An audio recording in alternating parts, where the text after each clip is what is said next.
رسول اللہ صلی اللہ علیہ وسلم کی شان میں توہین کی گئی، حضور اکرم صلی اللہ علیہ وسلم کو منہ بھر بھر کے گالیاں دی گئی۔ اس ماحول میں اللہ رب العزت نے ہمارے امام اہل سنن، فخر زمین و زمن، سیدی اعلیٰ حضرت امام احمد رضا خان محدث بریلی رحمت اللہ علیہ کو دنیا میں جلوہ گر فرمایا، اور امام اہل سنت نے ان سارے فتنوں کا جواب دیا۔ تو امام اہل سنت کا یہ کارنامہ ہے امام احمد رضا کا، جس کی وجہ سے سارے سنی کسی بھی سلسلے کا ہو، کسی بھی خانقاہ کا ہو، امام احمد رضا سے وہ پیار کرتا ہے اور دل سے پیار کرتا ہے۔ تو امام اہل سنت کا یہ کارنامہ ہے کہ امام احمد رضا نے جہاں فتنوں کا جواب دیا، فتنوں کو دھول چٹائی، وہیں پر اپنے آقاؤں کی شان امام احمد رضا نے ایسے کھل کر بیان فرمائی کہ جب ہم ان کی گفتگو پر نظر کرتے ہیں تو ہمارے سینوں میں آقاؤں کی محبت کے سمندر جو ہے وہ ٹھاٹے مارنے لگتے ہیں، اور ہمیں یقین ہوتا ہے کہ ہم کن آقاؤں کے ماننے والے ہیں، بلکہ وہ خود ہی مچل کر کہتے ہیں کیسے آقاؤں کا بندہ ہوں رضا، کیسے آقاؤں کا بندہ ہوں رضا،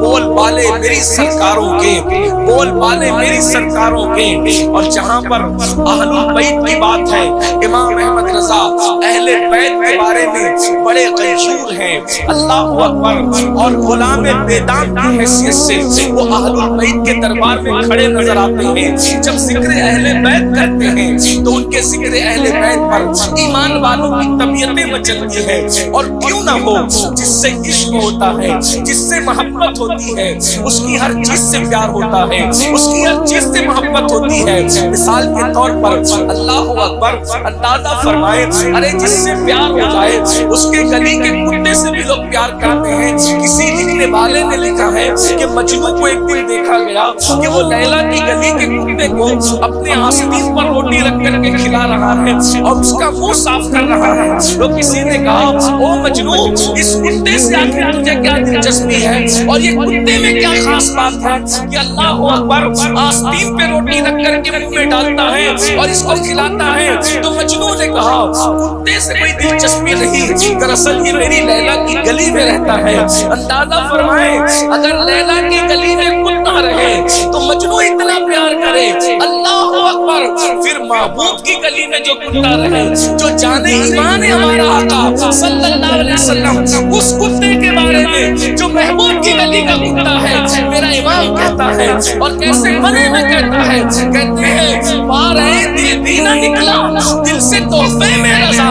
مارے دل بھی نہ نکلا دل سے تحفے میں رضا، ان سگانے منہ سے اتنی جان پیاری بابا۔ امام احمد رضا بتا رہے ہیں ارے لیلا کی گلی کے کتوں کو روٹی کے ٹکڑے دیے جاتے ہیں، اور نبی کی گلی کے کتے کو اگر دل بھی کھلا دیا جائے تو یہ ہے کہ اندازہ فرمائے جو محبوب کی گلی کے کتے کو دل کا ٹکڑا کھلانا چاہتا ہو، جب محبوب کی اولاد کی بات آتی ہوگی تو وہ احمد رضا اہل بیت پر کتنا قربان ہوگا۔ اندازہ فرمائے جب میرے امام ذکر اہل بیت کرتے ہیں، ذکر اہل بیت کی شان سے کرتے ہیں، آئیے فضائل اہل بیت اور امام احمد رضا، آپ نے امام احمد رضا کانفرنس رکھی ہے، لیکن اگر آپ توجہ سے سننے آئے ہیں تو سن لیں۔ میں آپ کو جو ہے وہ یہ عرض کروں گا کہ آپ بدنظمی نہ کریں، ویسے آپ بدنظمی نہیں کر رہے ہیں، بدنظمی ہم لوگ کہتے ہیں لیکن آپ بدنظمی نہیں کر رہے ہیں، آپ اظہار محبت کر رہے ہیں، تو ہمیں اس پہ غصہ نہیں ہے، لیکن اتنا ضرور عرض کریں گے کہ یہ اس طرح کی جو محفلیں سجتی ہیں، کئی راتیں محنتوں میں خرچ ہوتی ہے، کئی دن خرچ ہوتے ہیں، کئی روپے خرچ ہوتے ہیں، تب یہ محفلیں سجتی ہے۔ تو اس میں اگر آپ اٹھک بیٹھک کرتے ہیں تو مقرر کا ذہن بڑھتا ہے، نعت خواں کا ذہن بڑھتا ہے، حالانکہ آپ محبت میں کر رہے ہوتے ہیں۔ ابھی آپ یہ نذرانہ لا کے دے رہے ہیں، میں کوئی گھمنڈ اور غرور سے منع نہیں کر رہا ہوں، اس لیے کہ یہ بھی بات کہہ دوں، میرے امام نے ہی لکھا ہے، جس کا مفہوم یہ ہے کہ اگر کوئی نظر پیش کرے تو لے لیا کرو، اگر نہیں لیتے غرور گھمنڈ کرو گے، انکار کرو گے، ایک وقت وہ آئے گا کہ مانگو گے تو بھی لوگ نہیں دیں گے۔ تو اس لیے میں گھمنڈ سے نہیں کہہ رہا ہوں، صرف محفل کے تقدس کے تحت کہ آپ کو اگر مجھے نذرانہ دینا ہی ہے تو میں آپ کو ایک طریقہ بتاتا ہوں۔ اگر واقعی آپ نذرانہ دینے کے معاملے میں مخلص ہیں، تو اگر آپ مخلص ہیں تو آپ کیمرے میں آنے کی بجائے آپ اللہ کی نگاہ میں آنا چاہتے ہیں اگر، تو نذرانہ دینے کا طریقہ بتاتا ہوں۔ جب بات میری اچھی لگے اپنی جگہ پہ بیٹھے، آپ کے پاس 2 جیب ہوگی، ایک جیب سے نکالیں اور دوسری جیب میں ڈال کے رکھ لیں،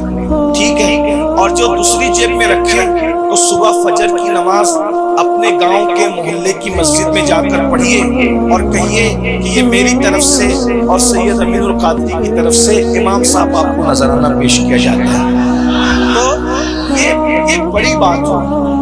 یہ بات بڑی ہو رہی ہے، بات سمجھیں؟ اب ادھر کوئی نہیں آئے گا، نذرانے کو منع نہیں کر رہا ہوں، قبول کیا سب کا نذرانہ، لیکن جائے گا کدھر؟ کہاں جائے گا؟ مسجد کے امام صاحب کے پاس جائے گا انشاءاللہ، ٹھیک ہے؟ ٹھیک ہے؟ اور اگر پھر آپ کیمرے میں آنا چاہتے ہیں تو یاد رکھنا، کیمرے میں آتے بہت سارے لوگ دور ہو گئے، جو ساری زندگی کیمرے میں آ کے شہنشاہ جذبات میں بنے رہے، آج ان کا کوئی ذکر کرنے والا نہیں۔ تو کیمرے والے مت بنو بھائی، اللہ کی نگاہ میں آنے کی کوشش کرو۔ جو خدا کی نگاہ میں آ گیا پھر اس کا ذکر کبھی کوئی مٹا بھی نہیں سکتا، ٹھیک ہے؟